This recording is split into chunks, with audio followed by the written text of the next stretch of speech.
Hey, what's up guys? So we're here to go over how to unlock Kanai's Cube as well as going over the best items to put inside of the cube for Season 19. If you already have the cube unlocked, go ahead and just check the timestamp that I'll pin it down below, but we're going to go ahead and show how to get the cube for those of you guys that have not gotten the cube. You do have to technically get it every single season, and if you're playing softcore and you're playing hardcore, they are separate, but basically to get adventure mode, you have to complete the campaign, and once you go ahead and complete the campaign, you'll have adventure mode unlocked. This essentially gives you all of the waypoints, but we're gonna go ahead and start a game over on the adventure mode. Okay, so where you want to go is going to be in Act 3, and you want to go to the ruins of Seperate here. And you're going to go ahead and go to that area, and then you're going to want to go ahead and go to the Elder Sanctum. You can see over here on the map kind of where it's at. Keep in mind every single type of map on Diablo happens to be random, but this will give you kind of more of a general idea that it's not going to be immediately right next to the waypoint, but we're going to go ahead and just fast forward once we get to the Elder Sanctum. Alright, so we're going to go ahead and enter the Elder Sanctum, and now we can finally look for the cube. Here's where it happens to be on my map. Again, there will be different tile sets, so it's just kind of in this far off area. You'll definitely see the cube as you go over there. So we're going to go ahead and fast forward to where I'm right next to the cube. And you'll notice that there is this like broken wall, and once you go ahead and go in, you will see the cube over here. And you'll just have to wait for this little animation to go through. You go ahead and click on it. Kanais Cube. And we're just going to go ahead and go right back into town. And we will now indeed have the cube. Alright, so I want to briefly explain the cube system in the game. If you guys already know about it, again, just check the timestamp and I'll go over all of the best items. But for those of you guys that might be new to Diablo, this is something very important. So what the cube does is allows you to have these legendary powers of items without even equipping them. So we're mainly going to be focusing in on the very first recipe here, which is the Archive of Tal Rasha. So you'll see that it requires a legendary item with a special power, and it requires all of these items. And how you get these items are going to be from doing the heraldic caches. So you'll see if you mouse over the item, it'll say obtained from Act 1, heraldic cache, Act 2, 3, 4, and 5. And it also requires Death's Breath. So to acquire all of these, you guys can do the weekly challenge rift, and I'll have a video pinned down below to show off how to complete that. And in addition to that, you'll also be getting these from doing the bounties. So if you open up your map, you see all these little exclamation marks. Once you go ahead and do these little objectives, sometimes it'll be like eliminate a boss, clear a area up, or just do some type of objective, you'll go ahead and complete one of these. Once you go ahead and complete all 5 of these in one act, you'll get the heraldic chest. You go ahead and open up the chest, and they will actually drop all of these items. You have to do it in every single act to get the materials, and then to get the Death's Breath, you'll just have to have these drop from an elite pack on the ground. Here's here's what I have as far as like my materials over here. But yeah, this is the Death's Breath. But you just kill an elite pack and they'll drop a few, depending on how high you go in the torment difficulty. And then once you go ahead and place these inside, it'll go ahead and cost 1 each. Some other things will cost more than others. There's a bunch of different recipes, but for the sake of this video, I want to focus in on just the cube as far as the items that you'll be extracting for the powers. So that's going to be recipe 1. There's a lot of other recipes, but I don't want to overwhelm you guys with just this video, but you guys can go ahead and check them out. I do plan to go ahead and go over this when I go over my seasonal journey video. So if you guys do want to see that, or if you want to see more Diablo content, hit subscribe, turn that bell, and I'll be uploading a video going over a bunch of these other recipes because they are kind of necessary for the season journey, and I do want to make a video on that. So what you need to do is you hit fill, you go ahead and throw in an item that has some type of legendary ability. For example, if we were to use Mortix Brace over here, we're looking really at the orange ability on an item. For example, secondary Wrath of the Berserker gains the effect of every rune, or it'll make it so picking up gold grants experience. These are all legendary abilities that we will be able to go ahead and get available to us, and we don't even have to have the thing equipped. Let's go ahead and go over some of the best things to go ahead and put into the cube in Season 19. Now, first off, I do want to go over a bunch of generic items that are really great to put in the cube, and then we're going to go ahead and go into class specifics. So first off, as far as the cube goes, you have 1 slot for a weapon, 1 for armor, as well as 1 for jewelry, meaning rings and amulets. So first off, as far as the weapon goes, you want some type of multiplier over here, meaning that you want some type of bonus to some type of an ability or skill in the game. A lot of you guys are probably playing Barbarian this season, and Ambo's Pride is pretty much the go-to one if you don't have it equipped. Sometimes it is better to actually have it equipped, and sometimes it's actually better to have it inside of the cube, and that is because inside of the cube it will always roll the maximum number. So for example, this item over here at Dishonored Legacy can give you up to 400% increased damage for cleave. However, it can roll on a random number. Let's say, for example, it can roll like 300 to 400%. If you put it into the cube, you will always get the maximum value. So sometimes it's better to cube the item. Also, if you acquire the item at a lower level, you'll still get the maximum benefit if it's inside of the cube. So as far as Season 19 goes, the only one that's really new and seeing some play is actually going to be Echoing Fury. This is actually utilized on the Witch Doctor in a lot of top builds, but as far as Season 19 goes, there's not a generic weapon that a lot of different classes can use, with the exception of the Furnace, but this has not been changed during Season 19. But as far as the weapon category goes, most of the classes will try to benefit off of some type of a multiplier. But as far as the armor goes, there's actually a few new things in Season 19, and I will again go into class specifics. This is just more general guideline here. So as far as the armor category goes, the most popular ones are going to be Nemesis Bracers, the Summon in Elite, and then you also happen to have something that's new, which is going to be the Stone Gauntlets. These are going to increase your armor, but reduce your movement speed and attack speed, and this can stack multiple times. Now, how you get rid of the negative effect of this is to activate some type of elite skill. For example, the Wrath of the Berserker could be an excellent example, or Vengeance. There's a lot of different classes that are using the Stone Gauntlets this season, and this is something that it would be newer. But another good generic one is the Aquila, which is going to actually give you some type of damage reduction when you are above 90% primary resource. So that would be more of a generic one over here. And then going into the jewelry over here, we're really looking at the convention of elements over here. This is very popular. Again, this is one of those that might be better to cube because you will have that perfect multiplier of 200%. And then also Obsidian Ring of the Zodiac can also be a great option. This one will always grant you the effect of reducing the remaining cooldown of one of your skills by 1 second, no matter what the item rolls. So sometimes it's better to equip this item because you'll always gain that benefit. And again, I'm trying to just mention that. Same thing with a Royal Ring of Grandeur. It makes it so you're going to require one less set item to get the set bonuses. However, a lot of people will go ahead and equip this, and they'll go ahead and put something, let's for example, like the Band of Might inside of the cube, because you can see the secondary ability on Band of Might has the ability to reduce the damage that you're taking.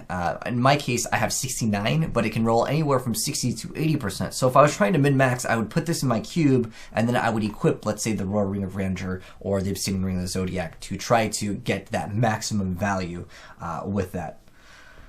Alright, before I go ahead and hop right into what's the best for every single class, I do want to start off this with saying that if you are running the Legacy of Dreams, which is the legendary gem, there are a lot more options. Don't feel like you're locked into these, but I know some people just literally want what is the S tier build, and they just want to know literally the best in slot. But sometimes you could roll an item that might have the potential to be good because of its rolls, and it might be primal, and it might just be something that you just want to try out. And you can definitely run a lot of different things into T16, but if you're looking for min-maxing, these are going to be the items that you want.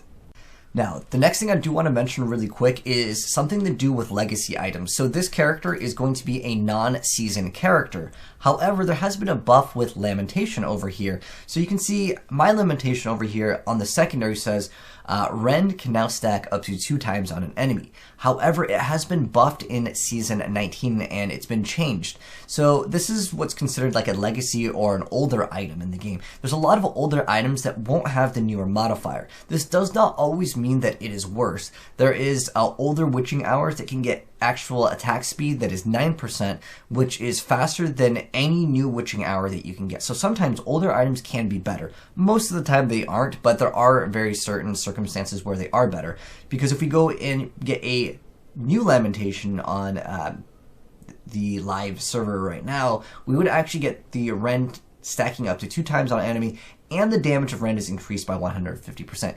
Even though this one would be a primal over here, it's essentially worthless. Now with the newer Lamentation, it renders the legacy one pretty much useless in this case. Sometimes they completely change the secondary, but for the most part, the newer one is usually going to be better. But I just want to mention that as a heads up. Now, I also want to mention that not every class can see exactly what you can equip, because certain classes can't utilize certain things. Like, for example, the Barbarian cannot use a bow, therefore you're not going to see any bows that you're going to be able to put into the cube and see their abilities. But let's go ahead and go over the best in slot for every class. So I'm going to use the leaderboards as an example over here, and we're going to go ahead and start off from A to Z. Let's go ahead and start off with Barbarian over here. So a lot of times, if you want to know what the best in slot is going to be, you can go ahead and hold Shift plus L as in lasagna, and you'll go ahead and open up the page over here, and you can just go ahead and click on the hero details. A lot of times you'll see the exact same things, and it's also going to be looking at what flavor of the month is, or flavor of whatever the season is. So in this instance, the Whirlwind set is actually going to be one of the best ones, and we're really looking at Barbarian over here. And if you guys do want more detailed guides on classes, I will go ahead and pin something down below in the pinned comment here if you guys want a more in-depth video to go ahead and see how some of these builds work. But we're looking at Ambush Pride, so it's going to allow us to get bonus with Whirlwind. It's going to apply rend, and the damage is dealt over 1 second. And then we're looking at Mantle of Channeling, which is going to give us increased damage while using Whirlwind and take less damage during Whirlwind. And then we have the Band of Might. Sometimes you will see people put in the Convention of Elements or the Obsidian Ring of the Zodiac, and they'll equip a Band of Might if the number happens to be high enough. But a lot of times it's better just to go ahead and put it in the cube. And what we're going to do for this video, just so we have more information, I'm going to be looking at the top 3. So you can see it's pretty much the same. A lot of times what you'll notice on class builds, it's pretty much just going to be, as far as the top tier, going to be like the same exact 3 things. But again, sometimes they'll swap one in and out. Like you saw, one of the other guys was actually cubing the Ring of the Zodiac if his Band of the Might happens to be perfect, which it happens to be, which is 80% over here. That's the number that you're really looking for. But next up, let's go ahead and go into Crusader here.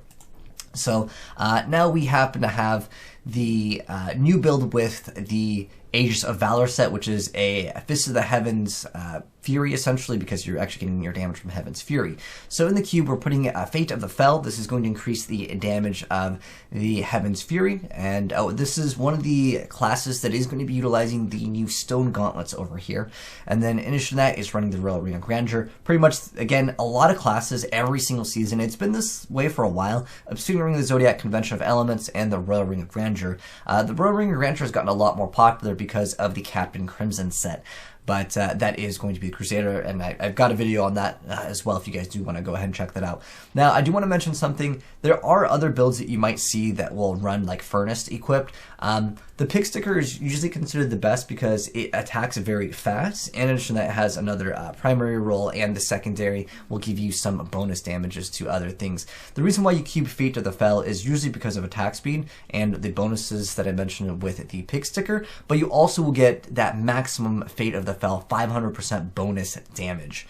And then over here, next up, we've got the Demon Hunter. And the most popular thing for Demon Hunter this season is going to be utilizing the Carly's Point. So this is going to be a Impale build, which is utilizing the Shadow set. But it's going to be using Dawn, Aquilia, and that's going to give us some damage reduction, and the Royal Ring of Grandeur. This is just basically for cooldown of Vengeance to keep it up 100% of the time. And pretty much, once again, you'll see the exact same thing. I did go over this right before the video. Pretty much all of them are going to be the exact same thing for the most part, and then you'll see like Elusive Ring and Royal Ring of Grandeur, and as well as we are also utilizing the Endless Walk set, which is the Traveler's Pledge and the Compass Rose, so we get some damage reduction and increased damage when we're holding still. And then for Monk over here, right now the new set is actually not seeing play. We're actually utilizing the Sun Wukong set over here, the Monkey King's Garb. And what we're cubing is Balance. This increases the damage of Tempest Rush. I already did a video on that, but I do plan to make an updated one because some of the things best in slot have changed a little bit for like min-maxing.